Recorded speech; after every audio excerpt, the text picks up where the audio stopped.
Olá, amados, graça e paz. Aqui é Catiane Lins, do Ministério Vida, e é uma alegria estarmos juntos mais um dia compartilhando a palavra de Deus. Nós estamos lendo, estudando o livro de Gênesis e hoje é a nossa conclusão, é o capítulo 50, o último capítulo de Gênesis. Nós vemos aqui nesse capítulo a continuidade ali, né? Terminou o capítulo 49 com a morte de Jacó e aí inicia esse capítulo 50 com a continuidade ali do sepultamento de Jacó, todo o período de luto. E aí tem uma parte que é exatamente o que eu quero compartilhar com os irmãos. Depois que Jacó é enterrado, passa sepultado, passa todo o período de luto. Aí os irmãos de José começam a se preocupar. E agora? Nosso pai morreu.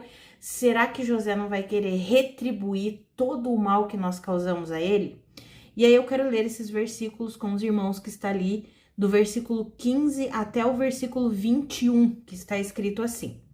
Vendo os irmãos de José que seu pai havia morrido, disseram: E se José tiver rancor contra nós e resolver retribuir todo o mal que lhe causamos?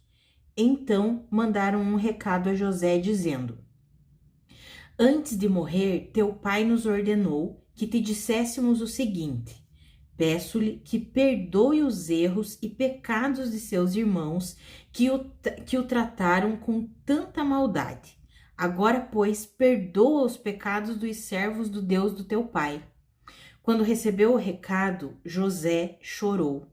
Depois vieram seus irmãos, prostraram-se diante dele e disseram: Aqui estamos, somos teus escravos. José, porém, lhes disse: Não tenham medo. Estaria eu no lugar de Deus? Vocês planejaram o mal contra mim, mas Deus o tornou em bem, para que hoje fosse preservada a vida de muitos. Por isso não tenham medo. Eu sustentarei vocês e seus filhos. E assim os tranquilizou e lhes falou amavelmente. Aleluia! Amados, aqui nós vemos a reação dos irmãos de José e a reação de José. Os irmãos tiveram o quê? Medo. Pensaram, bom, agora nosso pai morreu, José talvez queira nos retribuir todo o mal que nós causamos a ele. E José, quando recebeu o recado deles, que eles estavam com medo, que eles estavam ali pedindo para José perdoar toda a maldade que eles fizeram com ele, José se emocionou, José chorou e José fala na presença deles: não precisam ter medo, vocês não precisam ter medo. Estaria eu no lugar de Deus? Veja o posicionamento de José, amados. Ele sabia que se ele retribuísse todo o mal, ele estaria se colocando como juiz no lugar de Deus. Então ele diz: estaria eu no lugar de Deus? Vocês planejaram o mal contra mim, mas Deus o tornou em bem. Ou seja, José, ele tinha tanta consciência de Deus, da presença de Deus e da vida dele sendo liderada por Deus, ele tinha tanta consciência e tanta convicção disso, que nada o impedia de viver plenamente por meio do amor de Deus. Amados, a Bíblia nos garante que o amor, ele não guarda rancor. Quando o apóstolo Paulo, lá em 1 Coríntios, no capítulo 13, um capítulo inteiro falando sobre o amor, o apóstolo Paulo descreve o amor com várias características, e nós sabemos que o verdadeiro amor é o próprio Deus, né? Porque Deus, ele não tem amor, Deus é amor. João fala sobre isso, porque Deus é amor. E uma das características que o apóstolo Paulo escreve, ali inspirado pelo Espírito Santo, é que o amor não guarda rancor. Ou seja, o amor não alimenta um registro de erros.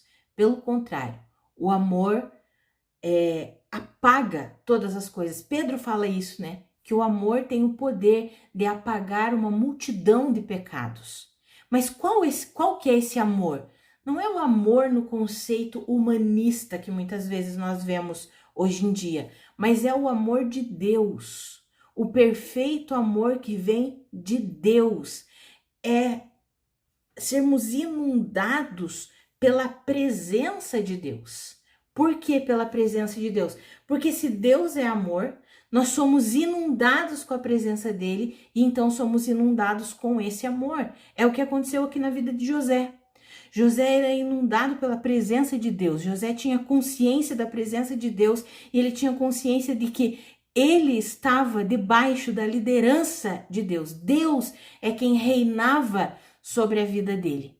E por isso ele não guardou rancor. Ele disse para os irmãos: vocês não precisam ter medo. Não fiquem com medo, não pensem que eu vou me vingar de vocês, não pensem que eu vou retribuir o que vocês fizeram. Fiquem tranquilos. Tanto que a Bíblia diz que ele tranquilizou os irmãos e lhes falou amavelmente. Veja que interessante isso, né? Até a forma de falar foi o quê? Amável. Amados, Jesus, ele disse lá em João, no capítulo 13, você pode ler nos versículos 34 e 35, se eu não me engano, ele diz assim: eu deixo um novo mandamento para vocês, que vocês se amem uns aos outros como eu amei vocês. Se vocês fizerem isso, as pessoas vão saber que vocês são meus discípulos por causa do amor que vocês têm uns para com os outros. Esse é o amor de Deus. E esse é o mandamento, vamos dizer assim, que Deus, por meio de Jesus Cristo, entregou a nós. Amar uns aos outros como Cristo nos ama. E uma das características desse amor é não guardar rancor, é não alimentar o registro de erros. E nós temos vivido um tempo em que nós vemos muita amargura, muito rancor, muitos corações inundados com a ira, com a raiva, com a amargura, muitos corações alimentando o registro de erros, anotando cada erro do cônjuge, do filho, do pai, da mãe, do irmão, vai anotando tudo, do irmão em Cristo, para quando tiver a oportunidade retribuir tudo na vida dessas pessoas. Mas veja o que Deus nos ensina.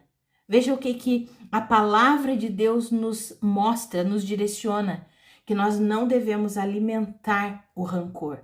Devemos viver assim como José. Quando ele teve a oportunidade, vamos dizer assim, que ele poderia retribuir, ele não retribuiu o mal que ele recebeu. Pelo contrário, ele ainda declarou: vocês tentaram, planejaram o mal contra mim, mas Deus transformou isso para o bem e ele preservou a vida de muitos. Então, José sabia que aquilo que os irmãos tinham planejado contra ele, na verdade, Deus usou tudo aquilo para o bem, para o propósito de Deus se cumprir na vida dele, através do que Deus tinha para fazer com a nação de Israel. Deus utilizou aquele planejamento deles, dos irmãos, que era para o mal, Deus foi lá e usou para o bem. Amados, e é só quando nós temos essa consciência da presença de Deus, quando nós conseguimos receber plenamente o amor de Deus por nós, o perdão, a salvação, é que nós conseguimos viver esse amor. Não tem como nós amarmos uns aos outros como Jesus nos ensinou: amem-se uns aos outros como eu vos amei, se nós não recebermos plenamente o amor de Deus por nós. Então isso é algo que nós precisamos alimentar na nossa caminhada cristã, alimentar a fé, a confiança no amor de Deus por nós. O amor de Deus por nós, ele nos inunda. Por quê? Porque o amor de Deus, como eu já mencionei, é a presença de Deus. Deus é amor. E esse amor vai inundando o nosso coração e vai nos capacitando a vivermos exatamente como Jesus nos ensinou. Tanto que o apóstolo Paulo, quando ele escreve lá em 1 Coríntios, no capítulo 13, ele fala no capítulo 12 sobre os dons. E ele diz: busquem com dedicação os melhores dons. Os dons é para edificação do corpo de Cristo. Busquem mesmo, não deixem de buscar os dons do Espírito. Mas aí ele diz assim: só que eu quero apresentar para vocês um caminho ainda mais excelente. Ou seja, não pare na busca dos dons. Avance.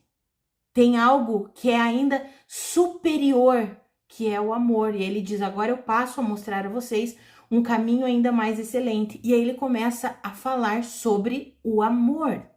E é nesse capítulo de 1 Coríntios 13, depois você pode ler com atenção, que o apóstolo Paulo diz assim: quando eu era menino, eu pensava como menino, pensava nas coisas de menino, mas depois que eu cresci, que eu amadureci, agora eu consigo ver como um homem, não mais como menino. E do que ele está falando? Ele está falando do amadurecimento na caminhada em receber plenamente o amor de Deus. Quando ele via o evangelho de uma forma no início, só no comecinho da caminhada, ele via as coisas como menino. Mas ele foi amadurecendo na sua caminhada com Deus, na sua caminhada com Cristo Jesus.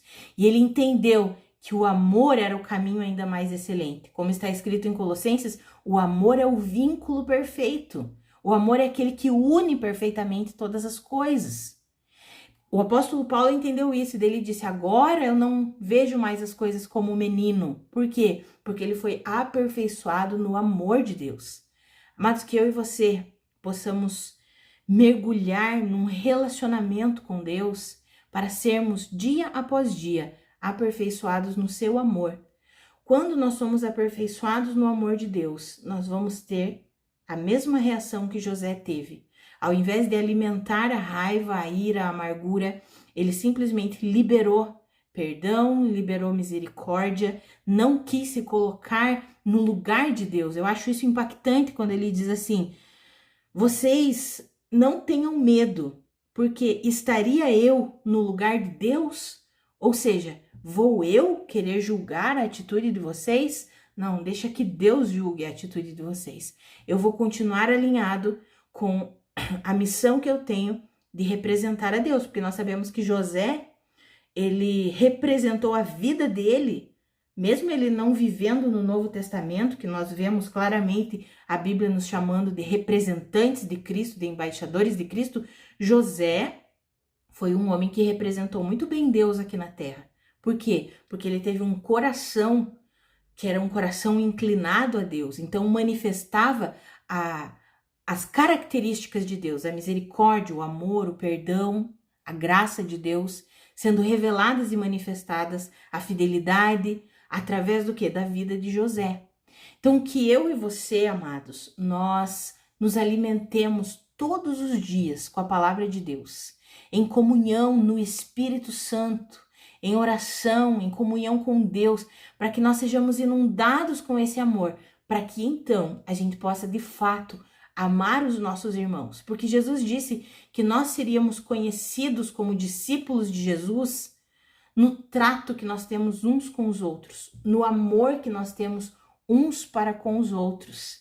E uma das características é não guardar rancor. Numa geração que nós temos vivido, que guarda amargura, rancor, numa geração que não é misericordiosa, pelo contrário, expõe os erros, fala, julga, condena, se assenta no trono como se fosse Deus. Nós somos convidados, convocados por Deus para assumirmos a nossa posição de representantes de Cristo, de embaixadores de Cristo e vivermos plenamente o amor dele, que é o vínculo perfeito, que é aquilo que nos une perfeitamente a ele e às outras pessoas, aos nossos irmãos. Nós temos visto um tempo em que, ao invés de a igreja ter sido conhecida, ser conhecida pelo amor que tem uns para com os outros, nós temos vivido um tempo difícil. Vemos que a igreja está sendo conhecida nesse período por brigas, por escândalos, por um falar mal do outro. Isso é muito triste, amados. Então, que eu e você, nós nos posicionemos, assim como José, que nós recebamos plenamente todo o amor de Deus, todo o perdão, toda a misericórdia do Senhor por nós, para que nós possamos exercer com as pessoas. Amados, isso não significa que tem muita gente que pensa que viver o amor de Deus é aceitar todas as coisas. Não funciona assim. Viver o amor de Deus é representá-lo. O que significa viver plenamente o amor de Deus? Representar a Cristo Jesus. Não significa que eu vou aceitar todas as coisas.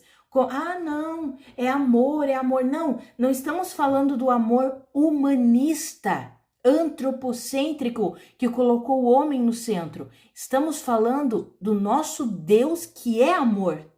Estamos falando do verdadeiro amor, que não é um sentimento.